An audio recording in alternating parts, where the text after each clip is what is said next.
बिस्मिल्लाहिर्रहमानिर्रहीम। अस्सलाम वालेकुम नादरीन, आप यूट्यूब चैनल देख रहे हैं। मैं इमरान खान हूँ।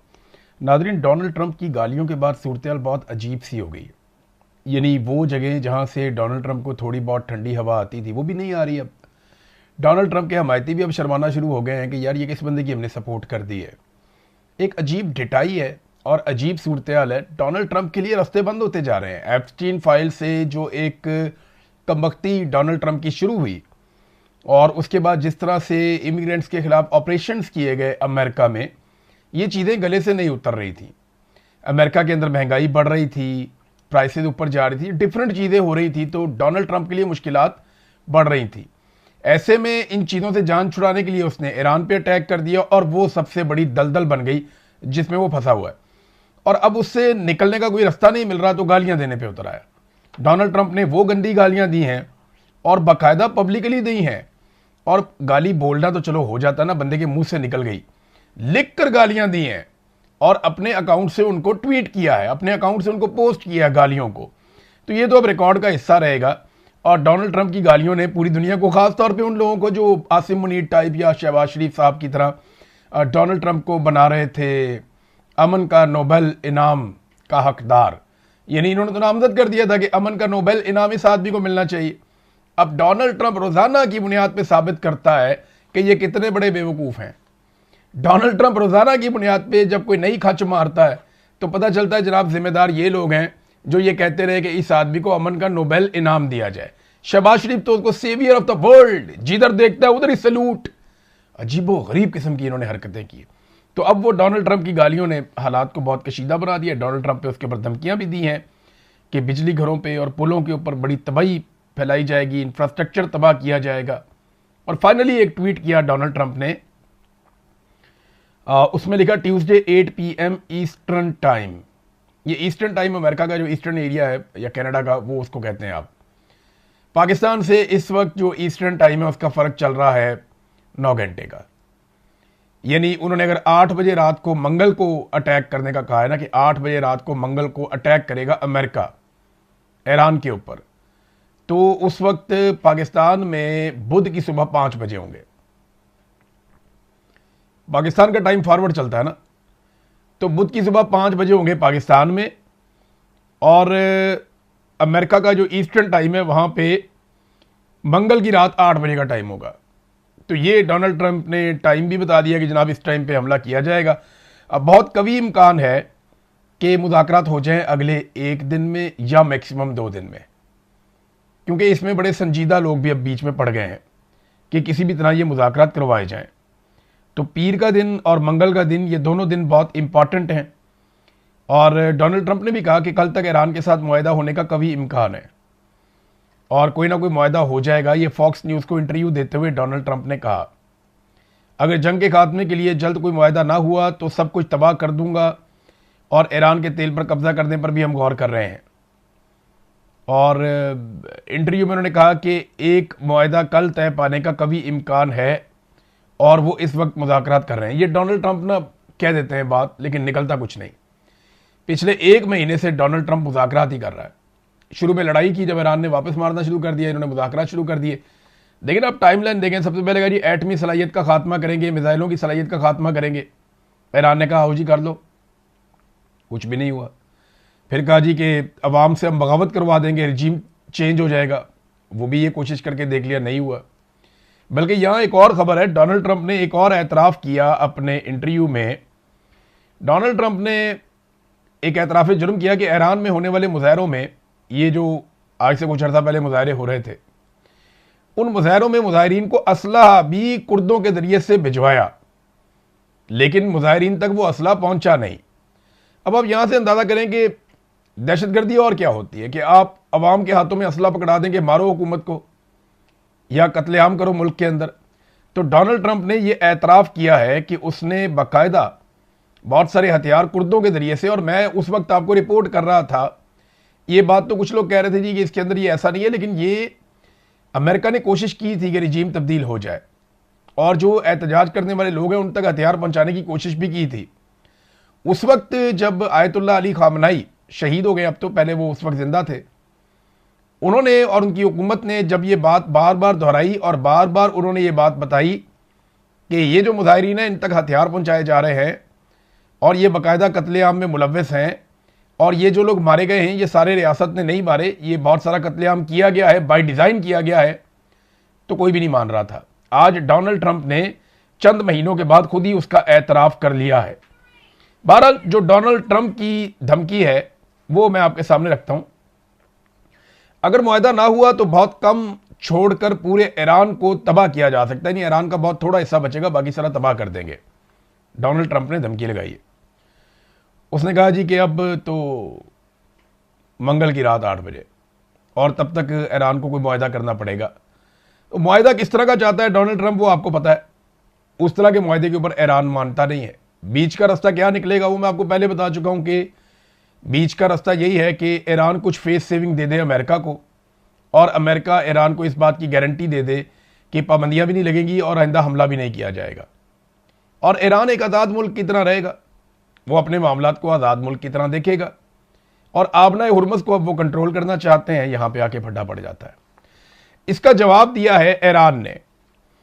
ईरान का जो रद्द-ए-अमल आया है, अब ये सुप्रीम लीडर मुश्तबा खामनाई के सीनियर मुशीर हैं अली अकबर वलायती, उन्होंने कहा कि मुज़ामती महाज की मुत्तहिदा कमान बाबुल मंदब को आबनाए हुर्मुज़ की तरह देखती है।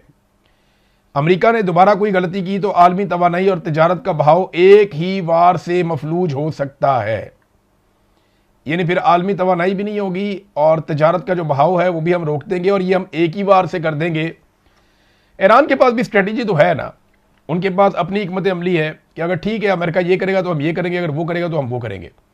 इन्होंने भी, ईरान ने भी अपना कुछ ना कुछ बंदोबस्त करके रखा हुआ है। लेकिन अमेरिका जो करने जा रहा है उसका नुकसान कोई ईरान के अंदर जो रजीम है उसको नहीं होगा, वो तो अवाम को नुकसान होगा। अगर इंफ्रास्ट्रक्चर आप तबाह कर देंगे, आप पावर प्लांट्स तबाह कर देंगे, आप ग्रिड्स तबाह कर देंगे, आप पुलों को और इंफ्रास्ट्रक्चर को तबाह कर देंगे, इमारतों को तबाह कर देंगे, रिहायशियों को तबाह कर देंगे, तो ये तो आम ईरानी को इसका नुकसान होगा। ईरानी अवाम जो है वो इसका खुमियाजा भुगतेगी। बहरहाल डोनाल्ड ट्रंप ने बहुत सारा कुछ करके देख लिया। कभी इंफ्रास्ट्रक्चर को तबाह किया, कभी अवाम से बगावत कराई, कभी लीडरशिप का कत्लेआम करवाया, कभी 2 दिन का वक्त दिया, फिर 5 दिन का वक्त दिया, फिर 10 दिन का वक्त दिया, मुज़ाकरात की कोशिश की, फिर हमलों की धमकियां दी, फिर कहा जी ज़मीनी अफवाज हम भेज देंगे, और अब मंगल की शाम 8 बजे। अच्छा, ज़मीनी अफवाज भेजने के ऊपर ना एक सर्वे हुआ है। ये सर्वे हुआ अमेरिका में और करवाया CNN ने। CNN आजकल बहुत सर्वे करवा रहा है। डोनाल्ड ट्रंप के वैसे भी CNN खिलाफ है, ये बात आप याद रखिएगा। मैं CNN का हवाला देता हूं तो एक मार्जिन आपको रखना है कि CNN डोनाल्ड ट्रंप के खिलाफ है और डोनाल्ड ट्रंप CNN के खिलाफ है। फॉक्स न्यूज़ डोनाल्ड ट्रंप के हक में है और डोनाल्ड ट्रंप और उसकी पार्टी फॉक्स न्यूज़ से प्यार करते हैं। अब CNN ने एक और सर्वे करवा दिया, लेकिन देखिए अमेरिका में झूठे सर्वे आप करवा नहीं सकते, वो केस हो जाता है, बंदा फंस जाता है, चैनल भी फंस जाता है, उसकी क्रेडिबिलिटी भी बढ़ जाती है। बहरहाल ये CNN ने जो सर्वे करवाया उस सर्वे के मुताबिक 68% अमरीकी, 68% अमेरिकन वो ये कहते हैं जनाब कि ईरान की ज़मीन पे हमें फ़ौज नहीं उतारनी चाहिए, मुसीबत बन जाएगी, वो इसके खिलाफ है। अच्छा, कितने फीसद अमेरिकन ये कहते हैं कि फ़ौज उतारनी चाहिए? ऐसा नहीं है कि 68% अगर कुछ और बात कर रहे हैं तो बाकी 32% कुछ और बात करें, नहीं, सिर्फ 11% हैं जो कह रहे हैं कि फ़ौज उतारनी चाहिए। यानी 11% अमरीकी डोनाल्ड ट्रंप के अगर ये फैसला करता है कि फ़ौज उतारते हैं तो उसके साथ हैं, और 68% अमरीकी इसके खिलाफ हैं, जबकि 21% अमरीकी कहते हैं जी हम इसके ऊपर कोई बात नहीं करते, हमारी इस पर कोई राय नहीं है। ये है इस वक्त अमेरिका के अंदर पाई जाने वाली सोच। नादरीन, एक बड़ा इशू और है, वो है बुशहर, जहां से रूस ने अपने बहुत सारे वर्कर्स को अभी निकाला है। बुशहर में एक एटमी पावर प्लांट है ईरान का और ये फंक्शनल है। अब ईरान ये बार बार बता रहा है कि इसके आसपास धमाके हो रहे हैं, कभी ड्रोन मारा जाता है, कभी मिसाइल मारा जाता है, कभी रॉकेट मारा जाता है, तो इसके आसपास बहुत करीब में धमाके हो रहे हैं, और एक गलती और पूरा खित्ता लपेट में आ जाएगा। और ये IAEA रोजाना की बुनियाद के ऊपर 3-3, 4-4 दफा पूरी दुनिया को खबरदार कर रही है। जो ये एटमी असासों के हवाले से आलमी इदारा बना हुआ है, वो पूरी दुनिया को बार बार खबरदार कर रहा है कि ये रोके आप, ये हो गया तो सब फंस जाएंगे। और सब कैसे फंसेंगे मैं आपको बताता हूं। बुशहर में अगर ये ताबकारी हो जाती है ना, तो याद रखिएगा कि अप्रैल के महीनों में जो हवाएं चलती हैं ना, अप्रैल और मई के महीनों में, ये नॉर्थ वेस्ट चलती हैं। यानी ये हवा अगर बुशहर में ये एटमी ताबकारी होती है तो हवा जाएगी टुवर्ड्स गल्फ कंट्रीज, बहरीन में, कतर में, कुवैत में, ओमान में, यूएई में, ये इस तरफ को, सऊदी अरब में, ये हवा इस तरफ को जाएगी और ये सारे ममालिक मुतासर होंगे बशमूल अमरीकी अड्डों के, और यहाँ रहने वाले लोग भी मुतासर होंगे। और जो बीच में पर्शियन गल्फ है जहाँ पे बेशुमार दुनिया के बहरी जहाज खड़े हैं वो भी मुतासर होंगे।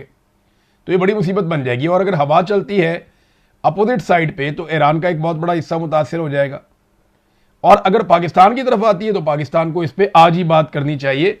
पाकिस्तान भी इससे, अगर गरबन शरकन हवा चलती है, और ये चलती होती है हवा, ये जो सीज़न है ना आपका अप्रैल का, मई का, जून का, ये तेज़ हवाओं वाला सीज़न होता है, इसमें हवा तेज़ चलती है, तो इसका नुकसान हो सकता है। ये बात सबको ज़हन में रखनी पड़ेगी और ये बार बार खबरदार किया जा रहा है उन लोगों की जानिब से जो लोग जंग को और उसके नुकसानात को जानते हैं। फ्रांस के साथ यूएई का एक मुआहदा था, वो भी यूएई ने ख़त्म कर दिया।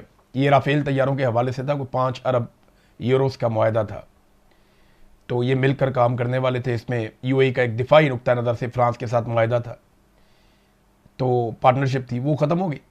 यूएई पीछे हट गया क्योंकि फ्रांस जो है वो अटैक करता नहीं अब आप नए हुर्मुज़ खुलवाने के लिए, और फ्रांस इस लड़ाई में उतरता नहीं है। एक नादरीन जो खबर आई थी ना, जो सबसे इंपॉर्टेंट है, वो ये है कि शुमाली कोरिया के 500 ऐसे मिसाइल जो 15,000 किलोमीटर तक मार कर सकते हैं, इस खबर को बहुत हवा दी जा रही है, बहुत फैलाया जा रहा है। सबसे पहले ये खबर एक ईरानी तज्जियाकार ने दी, उसके बाद कुछ और लोग इसके बारे में बात कर रहे हैं। अब ये खबर एक और तज्जियाकार ने दी है और उनका ये दावा है कि चाइनीज़ तज्जियाकार हैं, कनाडा में रहते हैं। मैंने आपको इनके बारे में पहले भी बताया था, मैं इनका तज्जिया मेरे सामने है, मैं ये सुन भी रहा हूँ अभी। तो इन्होंने ये दावा किया है कि वाकई ईरान ने ऐसा किया है और कोरिया ने उनको हथियार दिए हैं। वो कहते हैं कि शुमाली कोरिया और ईरान ने दुनिया के 500 जदीद तरीन सॉलिड फ्यूल ICBM की मुंतकली मगरबी मुदाखलत के बगैर मुकम्मल कर दी है। यानी मगरबी ममालिक को पता ही नहीं चला और वो इतना सारा हथियार अपने पास ले भी गए ईरानी शुमाली कोरिया से। शुमाली कोरिया का तैयार करदा 500 हवासोंग 18 मिसाइलों का निज़ाम, जिसने 2023 के तजर्बाती लॉन्चों में 15,000 किलोमीटर से ज़्यादा की दूरी तक मार करने की सलाहियत दिखाई, अब सिर्फ इसराइल या मशरिक़ वस्ता में अमरीकी अड्डों तक ही नहीं बल्कि खुद अमरीका तक पहुँचने की सलाहियत रखता है। ये 500 मिसाइल एक इंतहाई खुफिया लॉजिस्टिक ऑपरेशन के ज़रिए ईरानी सरजमीन पर ज़ेरे ज़मीन महफूज मकामात पर पहुँचा दिए गए हैं, जहाँ वो ईंधन से भरे और निशाने पर सेट खड़े हैं। ये जनाब एक दावा है, दोबारा एक और जानिब से भी आ गया। जो चाइनीज़ तज्जियाकार है वो भी ये कह रहे हैं, इससे पहले जो है वो ईरानी तज्जियाकार है वो भी ये कह रहे हैं। लेकिन जंग में पहला कत्ल जो है वो सच का हो जाता है। ये बात मैं आपको बार बार इसलिए कहता हूँ कि जो चीज़ मैं रिपोर्ट करता हूँ बताता हूँ कि ये किसने कही है, और अगर ये बात सच है तो ये अमेरिका के लिए बहुत परेशान कुन बात है, क्योंकि ईरान जिस स्टेट ऑफ माइंड में, उसका कोई पता नहीं, वो 500 मिसाइल इकट्ठे ही चला दे टूवर्ड्स अमेरिका, मुसीबत बन जाएगी अमेरिका के लिए, बहुत बड़ी मुसीबत बन जाएगी। उस सुपर पावर का स्टेटस ही उनका बढ़ जाएगा अगर ये इस तरीके की कोई चीज़ होती है। तो नाजरीन, एक बहुत बड़ी मूवमेंट नोट की गई है, नकलो हरकत है। ये यूरोप से मिडल ईस्ट की जानिब अमरीकी बमबार तैयारों की नकलो हरकत है और बड़े पैमाने पर हथियार और फौजी और बमबार तैयारे ये पहुंचाए जा रहे हैं मिडल ईस्ट में। तो इसका मतलब ये है कि डोनाल्ड ट्रंप ने जो बात की वो कुछ हद तक उस बात को पूरा करने पर तुले। अब या तो अगले 2 दिनों के अंदर कोई ना कोई मुज़ाकरात होंगे, चीज़ें बेहतर होंगी, या फिर अगले 2 दिन के बाद कोई बड़ी जंग शुरू हो सकती है। एक और चीज़, आसिम मुनीर साहब ने एक जुमला बोला था, आज बहुत वायरल हो गया पाकिस्तान में हर तरफ। आसिम मुनीर साहब की बेटी की शादी पे आए यूएई के हुक्मरान। ज़ाती ताल्लुकात जब आप बनाते हैं और मुल्क को पीछे रखते हैं और आप बड़े बड़े वादे कर देते हैं अपने ताल्लुकात बनाने के लिए, तो उसका नुकसान मुल्क को होता है। हमने अमेरिका से बहुत बड़े बड़े वादे कर दिए, सऊदी अरब से कर दिए, यूएई से कर दिए, सबके साथ बहुत बड़े बड़े, कौम से इतने बड़े बड़े वादे कर दिए। 300 यूनिट तक बिजली मुफ्त देंगे, ये वादा किया था ना एस्टेब्लिशमेंट के लोगों ने। आसिम मुनीर की जो टीम है उन्होंने ये वादा किया था कि 300 यूनिट बिजली मुफ्त होगी और मोटरसाइकिल के अंदर पेट्रोल भी मुफ्त होगा। लेकिन आसिम मुनीर के लोगों को जब ज़बरदस्ती इक़्तिदार में लाकर बिठाया गया तो ना 300 यूनिट बिजली मुफ्त हुई और ना मोटरसाइकिल पे पेट्रोल मुफ्त हुआ, बल्कि पेट्रोल पहुंच गया 500 रुपये लीटर तक, और बिजली जो है उसको भी 4 गुना महंगा कर दिया, अभी मजीद महंगी करने जा रहे हैं। तो आसिम मुनीर साहब का एक स्टेटमेंट है, पाकिस्तान यहां से अब ऊंची उड़ान की तरफ जाएगा। कहां गया ऊंची उड़ान की तरफ साहब? 26वीं और 27वीं आईनी तरमीम के बाद उनके इस किस्म के दावे थे कि पाकिस्तान अब ऊंची उड़ान की तरफ जाएगा, क्योंकि वो सब कुछ ठीक कर देंगे। उन्हें लगता था उन्हें इस्तिस्ना मिल गया है, वो फील्ड मार्शल बन गए हैं, ताहयात इस्तिस्ना उनके पास है, उन्हें कोई हिला नहीं सकता, 5 साल की एक्सटेंशन भी मिल गई है। तो उन्हें लगा कि यहां से पाकिस्तान ऊंची उड़ान की तरफ जाएगा। लेकिन हम देख रहे हैं कि जिस दिन से आसिम मुनीर साहब पाकिस्तान के आर्मी चीफ बने, इंसानी हुकूक हो, दहशतगर्दी हो, पाकिस्तान के अंदर मईशत हो, पाकिस्तान के अंदरूनी बैरूनी कोई भी मामला हो, हर चीज़ में पाकिस्तान नीचे गया। सिर्फ एक छोटी सी अचीवमेंट मिली कि इंडिया के तैयारे गिर गए, और उसको लेकर वो एयरफोर्स ने गिराए थे, लेकिन आसिम मुनीर साहब ने उसको अपनी कामयाबी बनाकर खुद फील्ड मार्शल का ओहदा ले लिया। आप बताएं ना, ईरान का आर्मी चीफ कौन है? इतनी बड़ी जंग लड़ रहा है सुपर पावर के साथ, कौन है? अभी कल जो है वो, कल परसों की बात है, अमेरिका ने अपने आर्मी चीफ को हटाया, तो हमें पता चला इसका नाम क्या है। हमें तो पता ही नहीं था। और भाई, आर्मी चीफ जंगें नहीं लड़ते होते, जंगें कौम लड़ती होती है, प्रोफेशनल फौज लड़ती होती है। यहाँ उठा के आर्मी चीफ को सारा कुछ सारा क्रेडिट दे देते हैं, तो ये ऐसे नहीं होता। ये हमारे यहाँ पे पॉलिटिक्स है, और उस पॉलिटिक्स का फ़ायदा उठाया जाता है। बहरहाल, कहा इन्होंने कुछ, हुआ कुछ, मईशत भी तबाह हो गई, लोग गरीब हो गए, सरमायाकारी बंद हो गई, और आज पाकिस्तान वहाँ खड़ा है जहाँ पाकिस्तान जिनको दोस्त कहता था वो भी आंखें दिखा रहे हैं। चाइना हमसे नाराज़ है, यूएई हमसे नाराज़ हो गया, अमेरिका जो है उसको इन्होंने राज़ी रखा हुआ है चापलूसियाँ कर करके। सऊदी अरब को कैसे राज़ी रखेंगे? अगर वाकई वो लड़ पड़ते हैं तो आप कैसे लड़ेंगे? ये बड़े सवालात हैं। जब आप ज़ाती फ़ायदे के लिए मुल्क को इस्तेमाल करते हैं तो फिर नुकसान भी मुल्क को होता है। अब तक के लिए इतने, अपना ख्याल रखिएगा, अपने इस चैनल का भी। अल्लाह हाफ़िज़।